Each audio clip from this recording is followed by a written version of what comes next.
सवर्ण समाज अंबेडकर को भगवान नहीं मानता। क्यों नहीं मानता? इसके बहुत सारे कारण बहुजन समाज को भी पता है और सवर्ण समाज को भी पता है। लेकिन आज जो मैं तर्क देने जा रहा हूं, उस तर्क से बहुजन समाज भी सहमत होगा और सवर्ण समाज भी, चाहे आज हो ना हो, कल जरूर होगा। देखिए, बहुजन समाज अंबेडकर को भगवान मानता है, उन्हें मानना भी चाहिए, क्योंकि अंबेडकर ने उनके लिए किया ही इतना कुछ। लेकिन सवर्ण समाज का एक छोटा बच्चा भी ना अंबेडकर को महापुरुष मानता है और ना कभी मानेगा भविष्य में। अब इसका कारण क्या है?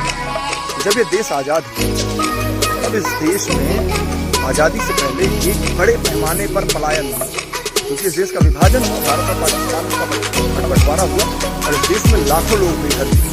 बहुत बड़े स्तर पर पलायन हुआ, हर जाति हर तबके का इंसान जो है विस्थापित हुआ और हर कोई जो है अपने अपने घर आसियाने बनाने में लगा था।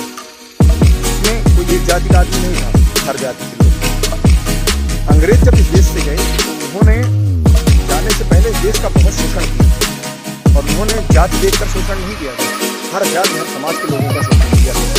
लेकिन जब अम्बेडकर ने आरक्षण दिया, जब अम्बेडकर ने संविधान लिखा, जब अम्बेडकर ने आरक्षण दिया, तो अम्बेडकर ने आरक्षण जातिगत आधार पर दिया।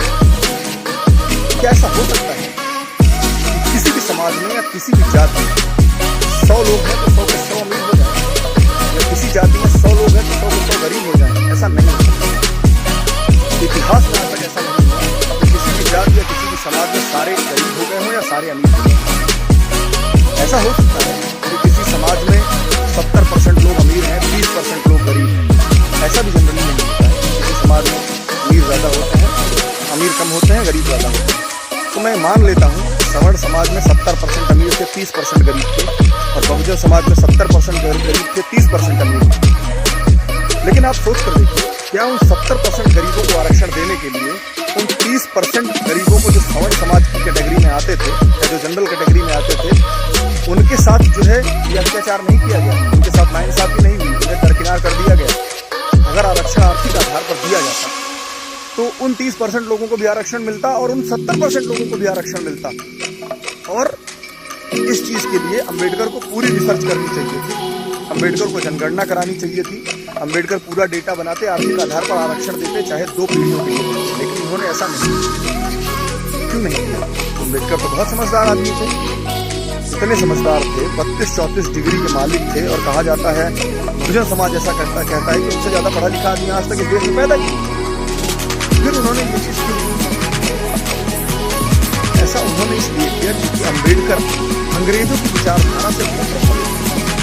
अंग्रेजों की विचारधारा राज किया, अंग्रेजों ने इस देश में यही करके राज किया था। और अंबेडकर को ये बात पता थी कि अगर मैंने ये नहीं किया तो मैं इतिहास के पन्नों में दफन हो जाऊंगा, मुझे कोई याद नहीं करेगा। और याद रखिएगा एक बात, कि हमारी लिखी हुई किताबें कभी हमारा पूरा सब कुछ बता सकती है। देश ने आज 50-60 साल बाद गांधी के वर्चस्व को नकार दिया। आज आप इस देश के 100 युवाओं से अगर पूछेंगे कि गांधी कौन था, तो उसमें से 60% युवा गांधी को महापुरुष मानने से और राष्ट्रपिता मानने से इनकार करेंगे। और यही हाल अंबेडकर का भी होने वाला है अगले 5 से 10 सालों में, जहाँ पर लोग उन्हें महापुरुष मानने से और उन्हें देशभक्त मानने से भी इनकार करेंगे। जब लोग उनके बारे में तर्क से सोचेंगे, जब लोग तार्किक होंगे, जब लोग सोचेंगे कि अम्बेडकर ने ऐसा क्यों किया, क्या ऐसा करना सही? नहीं सही।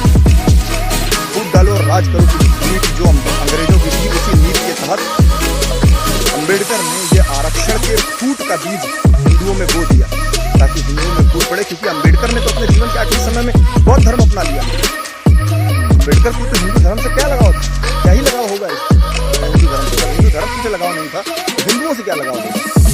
आप सोच कर आज उन्हीं का बोया हुआ ये फूट का बीज फल रहा है। जो आरक्षण 50% था, वो आज 73%, 75%, 80%, 85% होने के रास्ते पे है। और वही कारण है कि हिंदू समाज में विघटन हो रहा है, और इस हर चीज के जिम्मेदार डॉक्टर अंबेडकर हैं। मेरी बात से सहमत होइएगा तो इस वीडियो को शेयर कर दीजिएगा हर अंबेडकरवादी तक, शायद उन्हें समझ आ जाए कि भगवान किसे बनाते हैं।